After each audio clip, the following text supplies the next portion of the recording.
stories without somebody to experience them. This is a story about those who create and the lengths they might go to for their art to be made pure. Art can elicit all sorts of reactions: delight, inspiration, desire, yes, but also doubt, fear, dread. The way you react, the decisions you make, will affect this story. Hidden in the world, you'll find dark pictures. They give glimpses of the possible consequences of your choices.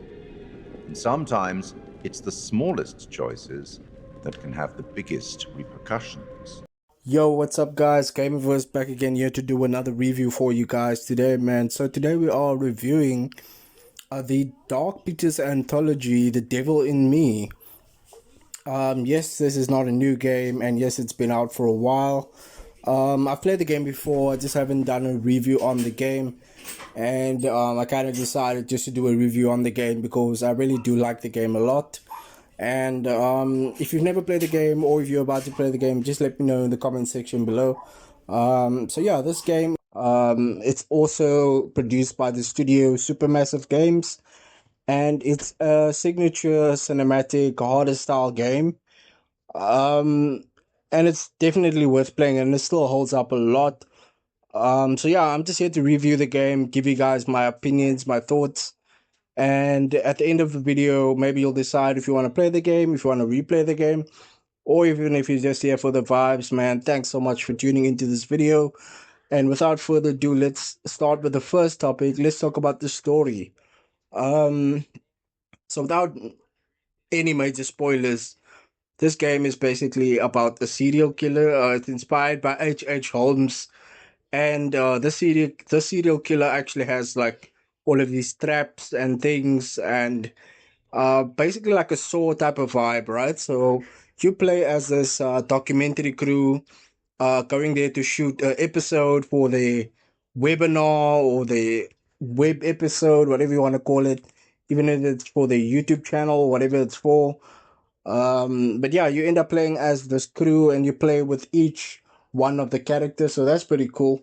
And it's quite similar to the previous games where you play with a set group of characters. So yeah, the narrative compares to the previous titles like Man of Medan, Little Hope, and House of Ashes. I think House of Ashes actually came out after this one. So yeah, so the tone of the game, it builds a lot of tension, and it's kind of a psychological horror game, and there's a lot of gore in the game. There's a lot of both actually. And the story goes like that. So you basically with this film crew, and you guys are there to film an episode, and you end up discovering this crazy guy that's basically psycho, and he's killing everybody, and you gotta find a way to escape. So with this story setting, there comes a lot of different narrative branches, like different endings, different choices that you can actually do.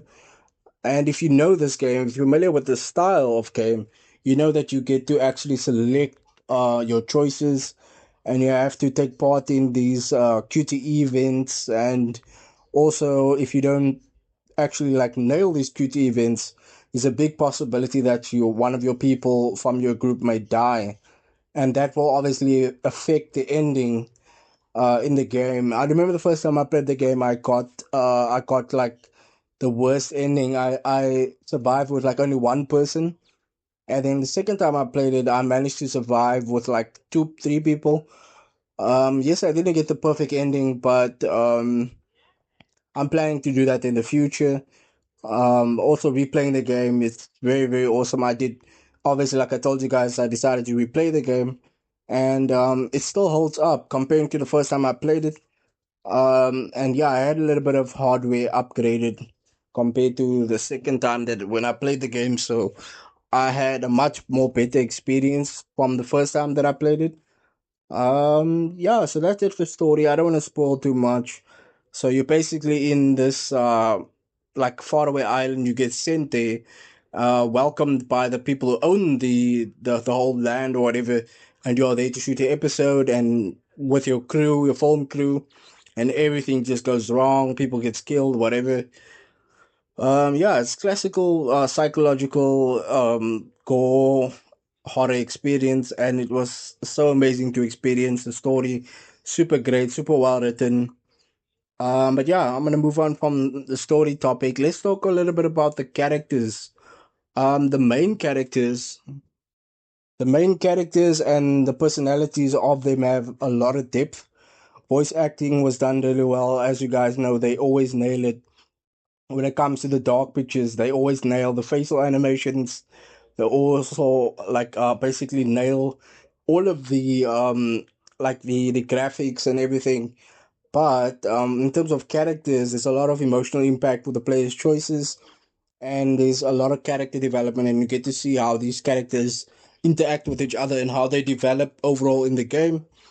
There's a really cool actor, Laura, that's from Killing Eve, Jessie Buckley. She plays the role of Kate, and she had an outstanding performance in the game. I really like playing with her as well as a character. She did really good.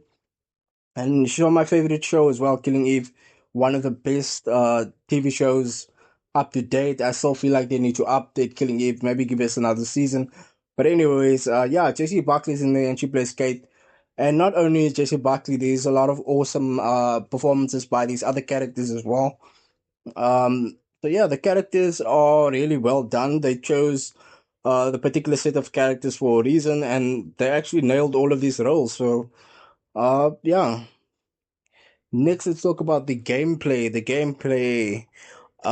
There's your basic exploration with QTEs. QTEs are your quick time events, and there's a little bit of puzzles thrown in there. There's also very responsive like controls. There's new mechanics actually introduced, like an inventory system, the climbing, the use of tools.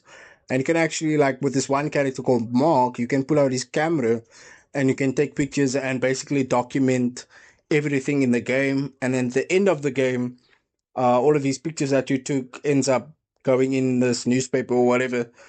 So yeah, the gameplay is actually nice. It's your basic storytelling, a horror experience, but you get to explore, you get to do these puzzles, and obviously you get to decide how you want to respond to people. There's also the difficulty that can be changed. You can play it on easy if you want to. You can play it on the hardest level. There's also accessibility settings, improvements from the earlier games, which actually works well. Yeah, so there's the gameplay mechanics and how the gameplay works. Next, let's talk a little bit about the graphics. Let's talk about the graphics and the visual quality, the environment, the lighting textures. The lighting textures are really, really good. The environments are really, really good. For a game that didn't come out like this year or like in 2024, they actually did nail it and it still looks really great. And if you have a PC that supports ray tracing, you can actually go ahead and add that. Also, turn it on in your graphic settings. PC optimization, the frame rates are really good. I didn't experience any problems. I had steady 60 frames per second right through the game. Uh, Beside for some cutscenes, which sometimes dip to like 40, 30. Zero bugs, zero crashes. The settings are really cool. There's a lot of flexibility in the settings. You can change a lot of things, DLSS, etc. The controller, and there's also mouse and keyboard support. So if you don't have a controller and you're on PC, you can go ahead and play with your mouse and your keyboard. And yeah, and that's it. The graphics just looks really, really immersive.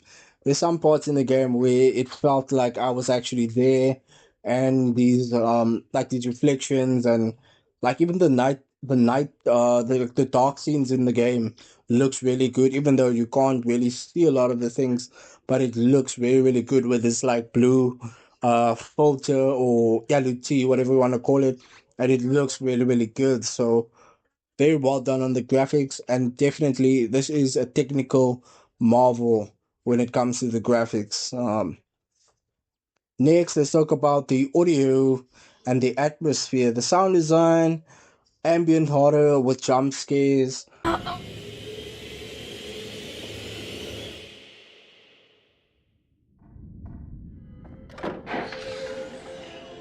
Shit.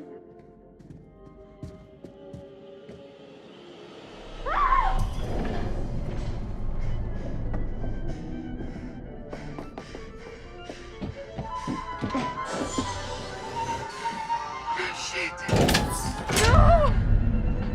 Get me the fuck out of here! Kate!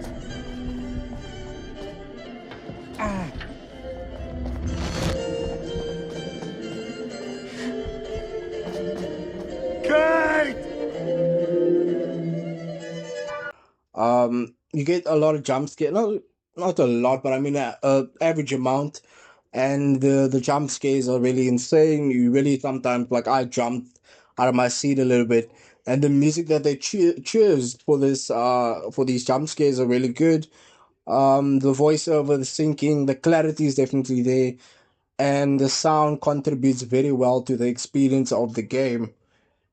Um, and next let's talk multiplayer and co-op features. There is movie night, and shared story modes. For movie night, it's like your basic controller, like local co-op type of thing. So if you want to play the game with a friend and you guys are in front of your TV and you've got a friend over, you can also play with your friend, and then you can pass the controller around as you guys play with different characters. So that's movie night mode, and then you get shared story modes. That's where you play online with somebody that's obviously not in the room with you, and then you guys get to experience the story as it unfolds online. So that's really cool. I would say the online co-op performance is really, really good, and the matchmaking was really well. For me, I think it's better to play the game solo or with friends, but like that's just my preference. Yeah, next let's talk about the verdict. Let's talk about the final topic. Does the game hold up in 2025? Yes, definitely. Best audience for the game is obviously people that are horror fans, people that are story lovers, choice driven players. So if you fit into that category, definitely you have to play this game. Or even if you played it, go ahead and replay it. Your personal rating, or my personal rating for the game, would be very much appreciated. And if you guys have a personal rating, let me know in the comments. But my personal rating for this game is definitely a 8 out of 10. I'm giving this game a solid 8 out of 10. It's such a great horror experience, such a great story experience, and basically a cinematic dream. And if you do like the game, let me know in the comments. If you love it, let me know. Either way, it was so nice hanging out with you, and I appreciate you taking the time to watch this video. If you're planning to play the game, let me know in the comments. And if you like my videos, go ahead, leave a like and subscribe to my channel for some more awesome content like this. I've been Gamerverse, and I'll see you guys in another video.